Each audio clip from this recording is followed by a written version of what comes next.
Campaign-nya menarik, unik, tapi gimana ya?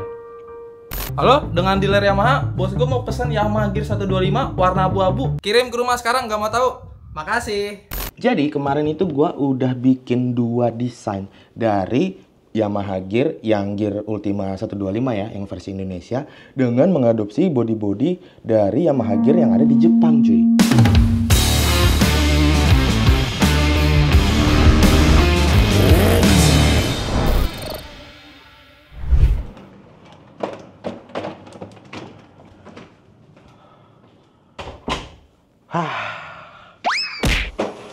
Oke, jadi hari ini rencananya gue mau ngevlog dan hari ini gue lagi di Bali. Cuman karena kebentur jadwal gue yang minggu ini lumayan padat, jadi harusnya tuh gue bikin video di kantor gitu ya. Tapi ya udahlah, gue coba bikin video ini sambil ngevlog kayak dulu lagi ya. Hari ini gue nggak sendirian, sama Axel Bilet. Apa lu dadah? Oke, jadi di video kali ini gue pengen ngomongin soal Yamaha Gear 50 atau yang versi Jepangnya. Ini kenalin nih, motor Yamaha Gear 50. Jadi Yamaha Gear 50 ini kalau di Jepang tuh udah terkenal banget ya. Karena emang di Jepang sendiri Yamaha Gear ini punya reputasi sebagai motor yang fungsional dan badak. Bisa dipakai segala medan gitu cuy. Motor ini kelasnya masuk sebagai motor komersial dan pengiriman barang. Ya makanya dia terkenal badak. Skuter ini pertama kali dikenalin sama Yamaha di tahun 1994. Dan sejak itulah menjadi pilihan utama untuk para pebisnis UMKM di Jepang. Misalnya buat ngantor koran atau buat ngantar makanan, street food kayak gitu-gitu ya. Kekuatan dan kemampuannya untuk bawa beban bikin masyarakat Jepang respect sama motor ini. Nggak heran kalau kalian ke Jepang, kalian tuh pasti dengan sangat gampangnya nemuin motor ini di mana-mana. Habis turun kereta, naik MRT ketemu, naik tangga ketemu, nengok kiri ketemu, nengok atas ketemu. Jadi motor ini banyak banget bertebaran dan macem-macem cuy. Kadang ada juga motor, karena ini motor kargo ya, buat ngangkut barang. Di bagian belakangnya tuh udah dipasangin kayak box-box gitu. Lucu sih. Buat bawa barang. Di sini juga ada bang, three wheel maksudnya. Ya jelas bukan dong. Oke, sekarang gue bahas lebih detail lagi ya. Jadi emang dari awal rancangan motor Matic ini cuma fokus sama satu hal. Gelap ya? Kok kayak backlight sih? Bentar. Matiin dulu. Kita buka jendelanya. Oke, lanjut. Jadi fokusnya motor ini cuma satu cuy, yaitu untuk kebutuhan operasional. Apa aja? Motor operasional. Fitur utamanya apaan bang? Oke, ini jadi menarik ya. Emang kalau misalnya gue ngomongin operasional, sini yang ada bayangan kalian pasti kayak motor yang bener-bener cuma basic doang, nggak ada apa-apanya karena emang cuma dipakai buat worowiri. Ada benernya juga yang kalian pikirin, tapi ada salahnya juga. Ya, jadi kalau dipikir-pikir motor ini emang kayak kalau di mobil tuh versi pickupnya motor lah motor ini gitu ya. Nggak punya apa-apa, ya paling nggak ada AC-nya, kadang juga pickup nggak power steering. Kelebihannya cuman bisa bawa barang. Ya begitupun di motor ini. Misalnya kayak bagian dek belakangnya ya, itu dibuat rendah dan luas supaya memudahkan untuk memuat dan membongkar barang. Jadinya ideal untuk pengiriman barang. Kalau kalian lihat belakangnya, itu kayak flat deck yang gede banget gitu cuy. Walaupun emang konsekuensinya motor ini jadi nggak bisa boncengan ya. Selain itu motor ini juga punya sitting postur yang menurut gua oke banget ya cuy. Jadi para insinyur Yamaha itu ngebuat sitting postur atau posisi duduk motor ini cenderung lebih tegak. Tujuannya agar saat berkendara dalam waktu lama di area perkotaan badan nggak cepet pegel. Karena kan tahu sendiri udah ngangkut barang naikin ke motor, nurunin barang, naik turun barang, nganterin barang. Belum ridingnya, itu kan pasti gampang pegel kan. Makanya sitting posture juga jadi poin utama, atau posisi duduk tuh jadi pertimbangan juga yang penting. Jangan sampai udah kerjanya berat, bawa-bawa barang, naik turunin barang, ridingnya juga posisinya bikin pegel. Wah, chaos sudah itu. Terakhir, ini yang menurut gua unik cuy, yaitu ketersediaan aksesoris komersial. Jadi aksesoris motor ini tuh banyak banget dijual di Jepang ya. Karena emang dari Yamaha Jepang ya menyediakan berbagai parts tambahan. Misalnya tuh kayak kotak kargo besar buat ditaruh di belakang. Terus ada juga front rack Itu bisa berupa yang kayak cuman flat gitu doang di bagian bodi depannya, atau bisa berupa keranjang juga, jadi bisa buat naruh barang. Selain di belakang, bisa juga taruh di depan. Jadi selama masa produksinya dari tahun 94, sepanjang perjalanannya itu ada beberapa ubahan juga lah, walaupun sifatnya minor. Tapi untuk segala macam seri dari Yamaha Gear ini, konsepnya tetap sama cuy, komersial. Beberapa model mungkin memiliki fitur tambahan seperti misalnya sistem pengereman yang di-upgrade atau ditingkatin, dan ada sedikit perubahan di bagian body-body nih cuy. Tapi kalau perubahan di bentuk body-body ya, emang paling signifikan itu ada yang di versi tahun 94 sama ke 2007. Ini yang tahun 94, dia modelnya emang masuk genre-nya kayak retro ya, karena motor udah lama banget di tahun 94. Dan ini yang versi tahun 2007. Kalau kalian lihat, perubahan paling signifikannya itu ada di bagian lampunya. Kalau yang 94 itu kan dia lampunya built-in sama bagian bodi depannya ya.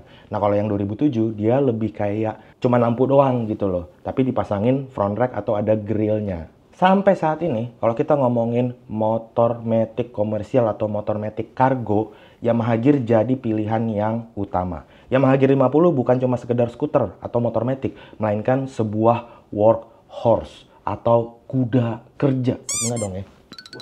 Hah?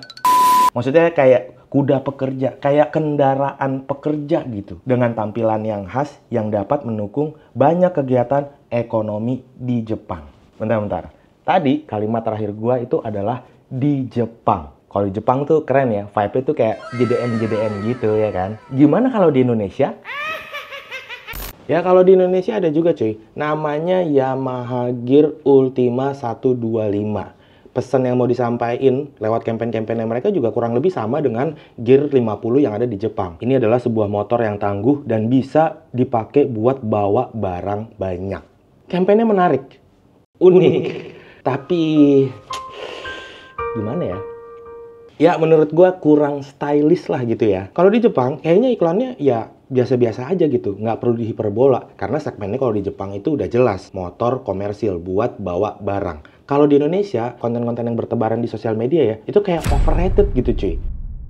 Kayak dilebih-lebihkan, cenderung lebih ke arah brutality, fatality. Untuk ngebuktiin kalau motor itu kuat, mereka sampai bikin video motor dilelepin lah, dibanting lah, ditabrakin lah, disiksa lah. Ini kalau film motor itu kayaknya tuh cocok sama film Saw ya, sadis. Ya mungkin kalau di pasar Indo karena pasarnya itu agak labil dan gak stabil ya. Kalau dijual motor Yamaha Gear ini dengan image motor pekerja, motor kargo, motor bawa barang, nanti nggak keren, nanti nggak ada yang mau beli. Takutnya kesannya kayak motor kuli gitu. Tapi kalau dijual konsepnya itu untuk user family, value motor kargonya ya jadi nggak kelihatan, jadi tenggelam. Jadinya sekarang konsepnya menurut gue jadi agak setengah-setengah ya. Dibilang motor kargo bukan. Walaupun ada kesan toughnya sedikit sih ya di bagian bodi kasarnya, khususnya di bagian belakang sama di bagian dek tengahnya yang bentuknya tuh kayak lebih taktikal gitu ya. Tapi dibilang motor kayak motor harian yang punya tampilan stylish juga nanggung juga. Ya intinya kalau Yamaha Gear versi Jepang itu kelihatan tetap keren dengan apa adanya, dia udah keren aja gitu. Tanpa harus diginiin, digituin, disiksa. Gitu aja orang udah tahu gitu kan. Karena motornya itu buat angkut barang. Terus yang di Indonesia salah? Ya enggak juga sih. Karena emang kita nggak adil juga kalau ngebandingin permintaan atau selera pasar yang ada di Jepang dengan yang di Indonesia. Karena ini selera pasar, permintaan pasarnya bener-bener beda. Oke, jadi pertanyaannya sekarang. Bisa nggak kalau Yamaha Gear yang ada di Indonesia itu tetap dibikin seperti kodratnya yang ada di Jepang sebagai motor pekerja, sebagai motor kargo, tapi motor ini tetap keren dan stylish kalau orang Indonesia mau pakai harian. Nggak kelihatan kayak motor angkut atau motor pekerja gitu. Ya kelihatan motor angkut, tapi nggak kelihatan kayak motor yang buat bawa beras juga. Yap, jawabannya bisa banget cuy. Jadi kemarin itu gua udah bikin 2 desain dari Yamaha Gear yang Gear Ultima 125 ya, yang versi Indonesia, dengan mengadopsi body-body dari Yamaha Gear yang ada di Jepang cuy. Ini dia 2 desainnya cuy. Gua kasih lihat dulu yang pertamanya. Nah, dari versi Yamaha Gear yang pertama ini, gua mengadopsi lampu depan dari Yamaha Gear tahun 94. Jadi ini model lama cuy. Di bagian depan ya kalau kalian lihat lampunya itu built-in sama bagian bodi depannya juga ya. Terus di bagian belakangnya itu juga gue udah potong joknya jadi single seat dan bisa buat bawa barang. Supaya lebih culture motor ini, itu bagian velgnya itu gue tambahin wheel dop dari bahan aluminium. Ini baru ubahan basic banget ya. Desain keduanya jadi kayak gini. Nah, bedanya di bagian depan sih ya. Kalau untuk wheel dop itu tetap, untuk bagian belakang juga sama seperti versi yang pertama tadi. Ini dari versi yang tahun 2007. Jadi untuk bagian lampu depannya itu dibikin terpisah sama bagian bodi depan. Ini mengandalkan dua buah, bisa dua buah lampu, bisa satu buah lampu. Tapi yang ada di desain gue seperti ini. Dan kalau kalian perhatiin juga di bagian stangnya itu gue pakai stang telanjang. Naked gitu cuy. Kalau yang pertama kan masih ada batok stangnya gitu ya. Masih ada kayak ya bawaannya lah.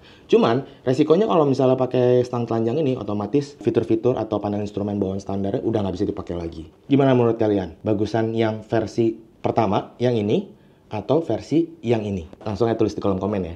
Nah, jadi gitu loh maksud gua, ya kan? Motornya tetap kece dipakai harian, tapi kalau buat jalan lagi bawa barang, lagi buat dipakai operasional bengkel, itu tetap ada gayanya gitu. Ya nggak, Sal? Iya, Mas. Bangsat. Lu ngapain sih? Ini. Lagi ngeliatin ini hotel bagus banget. Gue belum pernah hotel yang bagus. Bangke. Lu nggak kerjaan kan? Belum ada. Sini. Tolong pesenin gua Yamaha Gear Ultima 125 sekarang. OTW. Halo, dengan dealer Yamaha, bos gue mau pesan Yamaha Gear 125 warna abu-abu. Kirim ke rumah sekarang, nggak mau tahu. Makasih.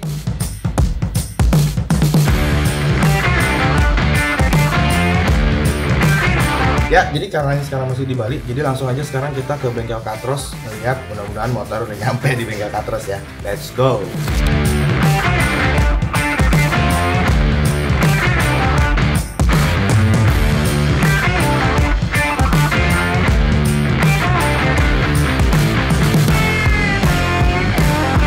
Oke guys, motor yang ditunggu-tunggu akhirnya datang juga. Satu unit Yamaha Gear Ultima 125 yang terbaru. Ini warnanya gue pilih yang warna abu-abu Dove. Karena kalau Dove itu lebih berkesan tough atau kuat kan. Cocok sama karakter motor ini yang pengen gue custom. Jadi motor serbaguna bisa bawa semuanya.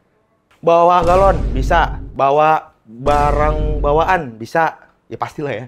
Bawa apa lagi, Sal? Bonceng 3 nggak bisa, belakangnya ada backlight-nya. Di depannya nanti bisa bawa jas hujan, jas hujan mah kecil. Bisa bawa mesin, mesin motor bebek. Nanti pokoknya segala macam barang bisa dibawa di motor ini. Oke, jadi ubahan yang bakal gue lakuin sebenarnya simpel ya di motor ini. Pertama itu ada di bagian yang paling kelihatan masif nanti ya, di bagian depan ini cuy. Ya, bagian depannya sih sebenarnya dari bawaan pabriknya menurut gua desain itu udah cukup oke. Walaupun memang desain lampunya ya menurut gua agak-agak kayak kurang gimana gitu. Tapi nanti setelah di custom, bagian depan ini, bodi depannya khususnya itu dibuka semua dan kita bikinin bodi baru. Nah, bodi barunya itu flat aja karena ngikutin konsep dari motor Yamaha Gear yang 50 cc itu gitu kan, dibikin rata. Terus nanti lampunya dipasang di bagian depannya sini cuy. Jadi ntar nih motornya secara keseluruhan bakal lebih pesek kalau kalian juga tadi lihat desainnya ya. Dan di bagian setang ini ada dua kemungkinan. Gue masih bisa tetap mempertahankan cover stang bawaan standarnya atau diganti yang setang telanjang, setang naked dan dipasangin speedometer yang kecil aftermarket. Kenapa masih pengen mempertahankan standarnya? Karena di sini panel instrumennya bawaan dari Yamaha juga menurut gue udah kece banget gitu kan. Jadi ya nantilah gue pikirin apakah masih tetap mau pakai yang cover stang standarnya atau dilepas mau pakai yang aftermarket aja, jadi kelihatan lebih simple, kelihatan lebih customized juga kan kalau stangnya telanjang. Terus di bagian belakangnya karena ini konsepnya itu nanti bakal bawa barang dan kalau kalian lihat dari motornya si Yamaha Gear itu juga belakangnya dia ada bagasi ekstra gitu ya, sampai jok itu dibikin single seat. Di bagian belakang ini nanti gue akan bikin hal serupa. Nanti gue akan bikin back rack gitu cuy ya, yang ukuran lumayan gede, biar bisa bawa barang yang dimensinya sampai lumayan gede, kayak koper gitu misalnya. Tapi, itu sifatnya hanya nempel di bagian jok belakang. Jadi nanti bagian jok ini bakal gue papas sisa setengah doang busanya, menyisakan hanya base plate-nya doang cuy. Nah, dari base plate-nya itu, kan kelihatan tuh base plate-nya atau plastik dasarnya. Itu nanti bakal kita tutupin lagi pakai plat. Gitu kan, platnya bisa pakai bahan aluminium yang di laser cutting, ada motif-motifnya kayak backrack pada umumnya lah gitu ya. Nanti bisa di-built-in seperti ini. Kenapa dibikin nyatu dengan si bagian jok ya? Tidak lain dan juga bukan karena akses bensinnya ada di belakang. Kalau dibikin joknya cuma setengah, gua bakal repot nanti. Ketutupan sama backrack, mesti buka backrack dulu ngisi bensin, wah repot kan. Sebenarnya bisa aja sih backracknya dibikin bolong gitu ya. Bisa juga ya. Jadi joknya tinggal setengah, terus ini langsung kita tutup, terus backracknya nanti ada bolong gitu. Buat akses bensin. Ya bisa juga. Possible juga ke arah sana, karena biar gimana pun juga desain yang tadi udah gue kasih lihat ke kalian itu masih bisa di-improve dari segala model. Warnanya juga masih bisa di-improve. Dimana bagian kayak kaki juga nanti bakal gue ganti juga, khususnya untuk bagian ban dan lain-lain. Dipasangin wheel drop dan lain-lain.